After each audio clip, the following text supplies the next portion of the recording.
السلام عليكم ورحمة الله تعالى وبركاته وبرنامجكيني daaqada ciyaaraha kusoo dhawaada mar kale iyo barnaamijkeeni daaqada ciyaaraha qodobkan kusoo qaadan doonaa wuxuuna maraa qeybtii kulankii xiisaha iyo xamaasada ee dhex maray kooxaha Chelsea iyo Aston Villa.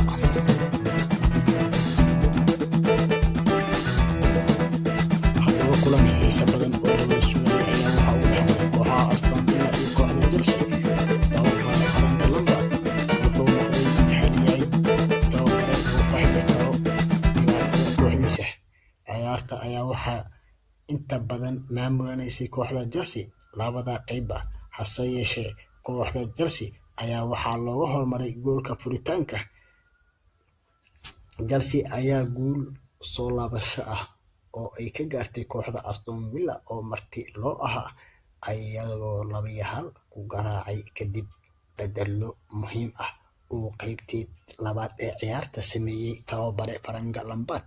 Aston Villa ayaa hoggaanka ciyaarta u hormartay qeybtii hore, laakiin tababare Frank Lampard oo beddello ku soo geliyay Pulisic iyo Barkley ayaa ciyaarta wax badan ka beddelay qeybtii labaad, iyadoo 2 gool oo degdeg ah ay u dhaliyeen Pulisic iyo Oliver Giroud.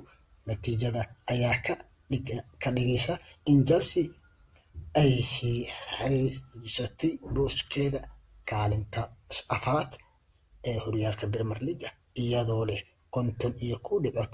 Waxay 3 dhibcood ka dambeysaa kooxda kaalinta 3aad ee Leicester City, halka ay 5 dhibcood ka sarreyso kooxda kaalinta 5aad ku jirta ee Manchester United. Tababare Frank Lampard ayaa kulankan ku soo bilaabay Robin Loftus-Cheek, kaas oo ciyaaray kulankiisii ugu horreeyay ee xilli ciyaareedkan maadaama uu dhaawac halis ah soo gaaray 400 oo maalmood ka hor. Fursaddii ugu fiicnayd uguna horreysay ee ciyaarta waxay timid daqiiqadii 20aad ee ciyaarta, iyadoo xiddiga Chelsea Mason Mount uu darbo fiican ka tuuray meel 20 mitir u jirta goolka, laakiin waxaa u duulay oo feer ku bixiyay goolhaye Milan. 10 daqiiqo kadib ayay fursad kale timid, waxaa mar kale heshay Chelsea iyadoo Giroud uu dhawaaday inuu kubadda shabaqa ku taabto, iyadoo daqiiqadii 32 darbo kale uu tuuray Kovacic uu qabtay goolhaye Milan. Daqiiqadii 33aad Aston Villa ayaa heshay fursadeedii ugu fiicnayd ee ugu horeysay, iyadoo goolhaye Kepa uu fursad weyn ka badbaadiyay El Ghazi, iyadoo daqiiqadii 39aad ay Chelsea u dhawaatay inay shabaqa soo taabato markii uu Loftus-Cheek goolka sigay. Gool Aston Villa ayaa ismariwaagii Chelsea iyada u dhexeeyay jebisay daqiiqadii 43aad.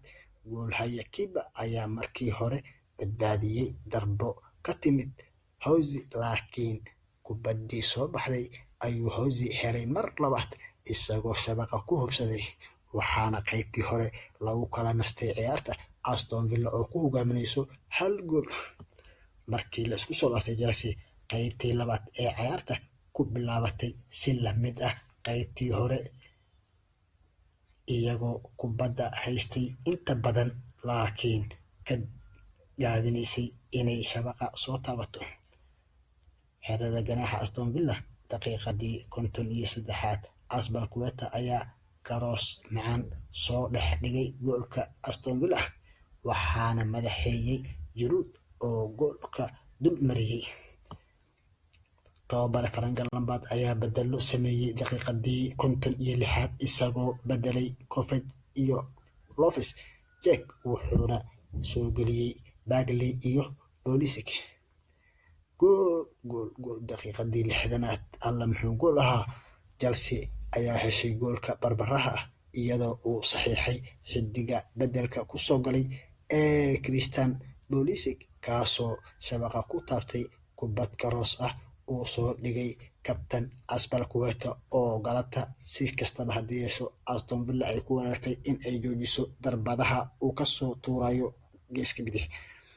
Gool 2 daqiiqo kadib Chelsea ayaa hoggaanka ciyaarta la wareegtay iyadoo beddelkii uu sameeyay tababare Frank Lampard uu noqday beddel guuleystay.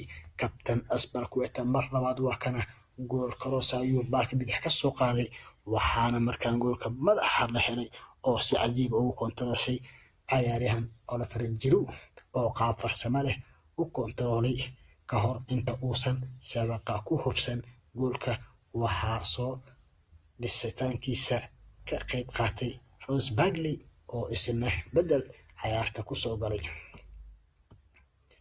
Daqiiqadii 82 Willian ayaa laga bixiyay kubbad halis ahayd halka jooga uu ku dhawaaday inuu shabaqa soo taabto Aston Villa, laakiin waa uu ka khasaariyay. Waxay ciyaartu ku soo dhammaatay 2-1 oo ay guusha ku raacday kooxda tababare Frank Lampard ee Chelsea, iyadoo Lampard uu ka adkaaday saaxiibkiisii muddada dheer ay ka soo wada ciyaarayeen kooxda Chelsea ee John Terry oo tababare labaad ka ahaa kooxda Aston Villa. Asxaabay, intaa ku kulmayna barnaamij lamida waxaan idinkaga tegaynaa sidaas iyo nabadgelyo.